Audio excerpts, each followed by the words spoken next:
Hi guys, my name is Trinity, and if you're here, you are here to see me do my March wrap up. So I do have to say, my March was a little crazy. We went on vacation and I had a little bit of burnout. We'll talk about all of that, but I didn't read very much.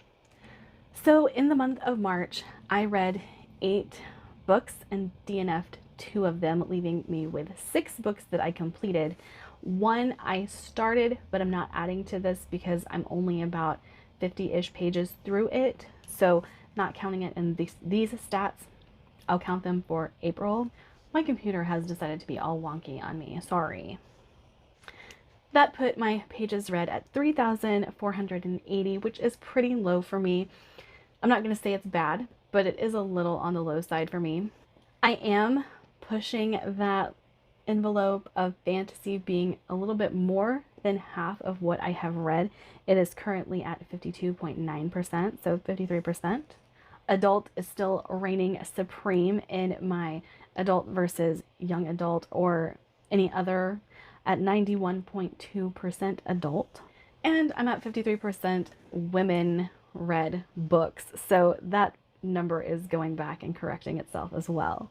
My read from before percent is still pretty low, but I have a feeling we're going to be correcting that in April because I am planning on continuing series. So there we go. My dog keeps bumping the tripod. He has an aversion to it, so I'm trying my best to keep him away from it, but it's not working. So for March, I started the month off with my ultimate unhaul project, drawing names from jars, drawing the titles out of a jar, and reading the books, whatever book came up, and going through them really quickly. And that was the plan, at least. That was the plan. I started with the Oversight by Charlie Fletcher, and I hated it. Oh, I hated it. And the only things that I can say about this, because I only read like the first 100 pages, are what was said to be the premise was not delivered in the first 100 pages. I'm a plot-driven reader. You're gonna have to hook me. I don't think a book needs an explosive beginning, but you're gonna have to put something in it to interest me. Now, we had started to talk about rape. We had started to talk about demonic creatures. We had started to talk about fat phobia and a whole bunch of stuff that I'm like, you know, I can get past this when the book is good, but this book is not good. So I just, it was not the book for me. And I'm sorry, I can't say who I think this book would be for because, like I said, I only read like 100 pages of it. All I know is it was not something I was vibing with. It was definitely something that I just wanted to move on from, and DNF'd that one. Also, would not recommend. Then I read The Kingdom of Liars. This has been on my shelves for forever. This is what the Ultimate Unhaul Project is about, getting me to read these books that have sat unread on my shelves for forever. I loved this. I really loved this. I love the main character, and I like how we're introduced to this world via this main character who has had to go through a lot of trials and tribulations because of what his father did. And his father was said to have killed the prince at the time, the child prince of this nation, and it destroyed the Kingman name from that point on. And so the son has to try and right it, try and get his name reestablished in this world, get his family reestablished in this world. And he does that by kind of infiltrating the upper echelons of society in the only way that he can via this I forget what it's called. It's like a royal ball, but there's so much going on in this. Obviously, the shattered moon. We are having asteroids fall from the sky from the shattered moon, and his dad has said to have caused this as well. But there's a whole lot of intricacies just woven throughout the first book in this series that I am just dying for the next one. I have ordered it. I'm very excited for it, or either that or I put it on my wish list, preparing to order it. But I really, really enjoyed this one, and I'm very excited to continue on with this. Also, if you feel like you need more information on these books than I am giving here today, I will link my vlogs for all of this in the description below. Next, I read my only 5-star to come out of this. Even though we don't do star ratings anymore, this is a highly, highly recommend. I highly recommend Kingdom of Liars, but sign here. This is everything I wanted it to be. It's crass, it's a little cheesy, it's just full of dark humor. And okay, so let me just say this. These people are going to hell. These people are signing themselves over their souls to the devil, or at least a devil-like creature that they assume is the devil. So they're not good people. They're not good people. They do horrible things, horrible, horrible things. And so you have to kind of be prepared for that. Now, this is funny. A good majority of this is just dark humor at its finest, and a really witty main character, and a lot of back and forth between the main character in this and a secondary character that kind of follows along with them.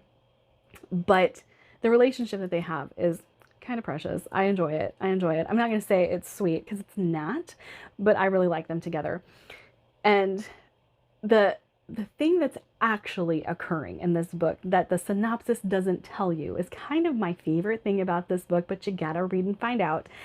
And yeah, I really, really loved this book, and I can see myself rereading it. Like, Halloween comes around and I just want kind of a little demonic story, I might pick this up because I think it's really fun. I really enjoyed it. Next, I read The Written by Bengali.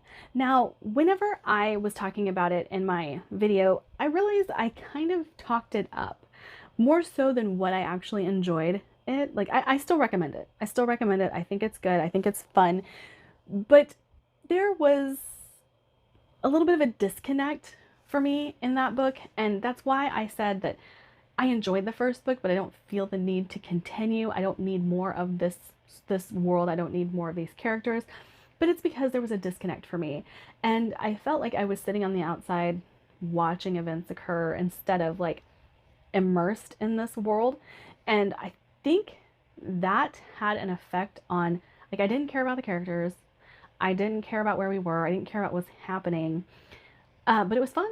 It was a fun story. So if you like just fun stories, I'd still recommend it. I still think it's enjoyable. And yeah, like, pick it up, read it if you want.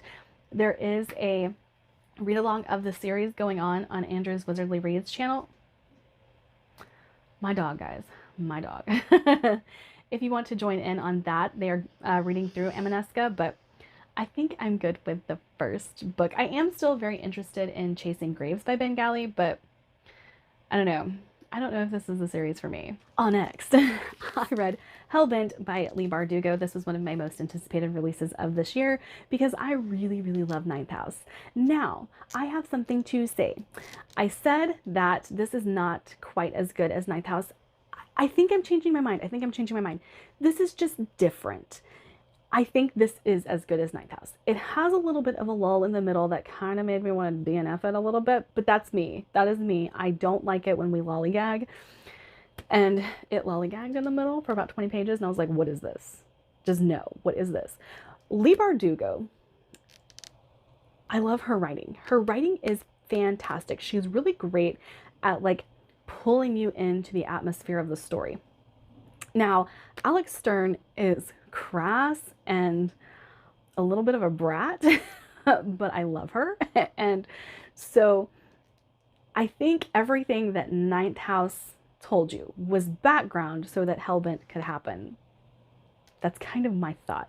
And progressing forward, I'm very interested in where this goes because the ending is quite explosive, and I need to know. Please, Leigh Bardugo, do not make us wait another 3 years for the next book in this series. Highly recommend. Highly, highly recommend Ninth House and Hellbent. Okay. Next, I read Darling Girl. As you can see, I don't have the book. I don't think I have ever viscerally hated a book so much in my life. No, I gave this 2 stars, so I can't say that. I gave it 2 stars. Oh, it was generous. It was generous. Okay, so I'm going to spoil things for you. I'm sorry, this needs to be said. So if you are wanting to read Darling Girl, please skip ahead until I show an image of another book because, or I'm holding up another book because I have to. Peter Pan sexually assaults someone in this book.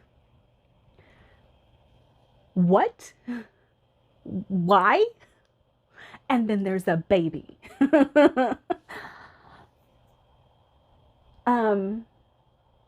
No, no, thank you. No. So let me say, whenever I sat down to read this, I went in like taking all of the criticism with a grain of salt because I like darker things, and I shouldn't have. I really shouldn't have. So when we get the setup of the novel, okay, first let me rewind.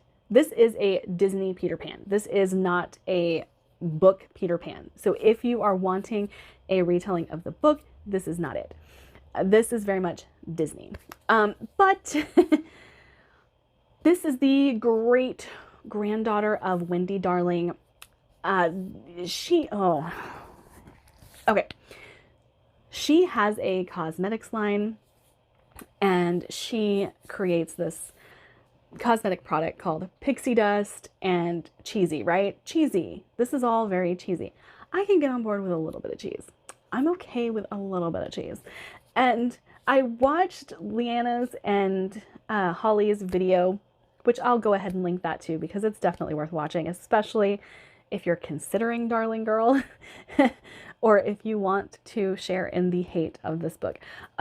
So I went and watched their video because I was like, what did I just read? Maybe they have some thoughts. No, they were just as confused as me on how, one, this book got published, why it was set up the way it was. We have a child used as a blood bag. That's the thing in this. And then you're supposed to be rooting for the mom, but she's the one who set her child up who's in a coma to be a blood bag for her other child. And then it just gets worse. Pan's a drug dealer.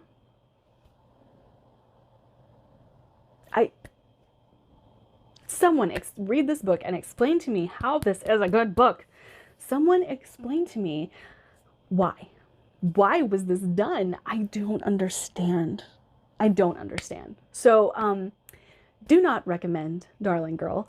Please don't read it. Please go listen to Liene and Holly's video. Or, take my words as they are and don't read it. Don't read it. The next book that I started was The Wolf and the Whale, and I really, really wanted to like this one. I really did. And I think this is partially because I am coming off the heels of the Oversight and Darling Girl. The main character starts to tell a story of hope, and it starts with a sexual assault. I was done. So I was really looking forward to seeing how the Inuit and the Norse gods vibed or fought, or how the magics worked or didn't work together. I was really looking forward to all of that. But when I got to that part, I was just like, no. And like I said, it's not something that I'm hardcore, will DNF because of this. Usually there's something else that has made me like the book to that point, but none of these actually had anything that made me like it. And then you're going to throw a sexual assault out there, and then I'm just done. I'm done. So The Wolf and the Whale, I think it has an audience. I do think it has an audience, especially if you're looking for more anthropological type storytelling. I do think that you'll probably like The Wolf and the Whale, but just not for me. Not for me. Lastly, I read Gemina. I really enjoyed this. Now, I didn't enjoy this one as much as the first one, but I've talked about this in my recent vlog, so I won't go into too much detail. We're with different characters in Gemina, obviously. We are on board the Heimdall station, which is where we're trying to get to in Illumine. So we have different characters that we're following. Something major has occurred. They've taken over the ship and you don't really know why, or taken over the way station and you really don't know why. And we follow another badass female character and adored her. And I really liked that she was very much a, I'm not going to say not like other girls, because she is like other girls. She wants to get dressed up and party and, you know, all of that stuff. But she was raised by a general who taught her like Sun Tzu and all of these other heavy wartime figures. And like she read the books about them. She studied Krav Maga, I think is what it is that she has studied. And she's learned how to be a soldier, even though that's not the life she wants for herself. That's how she was raised. And so instinctually, she knows how to fight. And she is always talked about as moving with grace and poise and stuff that would lead you to believe that that probably is innate in her being. And so it's not like other girls trope. This is just how she was raised. And so I really, really enjoyed that about her. And then her drug dealer friend is the, I guess, edgelord in this book, because, you know, Jay Kristoff can't write a book without an edgelord in it. But he is funny. I really like him. So I guess he's not really an edgelord because he has a lot of humor, and he calls her Your Highness. And I thought that was adorable, which she hates, by the way. But yes, I loved this. I'm so excited to continue with this series. I will probably go ahead and continue very soon because it's a series that I want to get complete, and I want to complete more series. So yeah. All right, that's it for me today. Like, subscribe, do all the fun things, and I'll see you guys in my next video. Bye.